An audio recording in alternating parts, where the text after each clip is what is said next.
हाथी और कुत्ते की कहानी। एक बार की बात है, एक छोटे से गांव में एक हाथी रहता था। हाथी बहुत बड़ा और घने जंगल में रहने वाला था।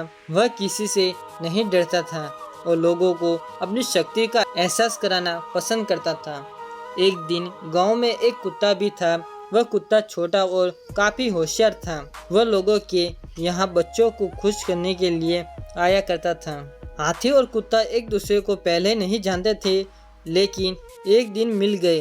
वे दोस्ती करने लगे और एक अच्छी तरह से बातचीत करने लगे।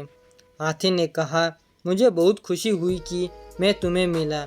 मैं शायद दुनिया का सबसे बड़ा और ताकतवर जानवर हूँ। कुत्ता समझता था कि हाथी थोड़ा बड़ा और घमंडी है, इसलिए उसने कहा, हाथी मुझे मालूम है कि तुम बहुत बड़े हो, लेकिन फिर भी इंसान तुम्हें धकेल कर मार सकता है और मुझे तो बहुत छोटा और दुर्बल होने की वजह से सब कुछ बचाना होता है। हाथी इस पर हंसते हुए कहा, तुम ठीक कह रहे हो, लेकिन फिर भी मैं कभी बचने की तुम्हारी मदद ले सकता हूँ। मैं तुम्हें अपनी शक्ति और ताकत से बनाया गया हूँ। कुत्ता गंभीर रूप से बोला, मैं जानता हूँ कि तुम कितने शक्तिशाली हो, लेकिन प्रेम और सहायता देने की क्षमता मेरे पास है। यह सुनकर हाथी सोच में पड़ गया। वो समझ गया कि शक्ति और ताकत में बावजूद प्रेम और मदद कुछ भी नहीं होते हैं।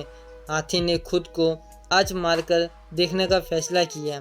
वह बच्चों के संगीतलय में एक साझा करने के लिए खुद को मंडराने लगा।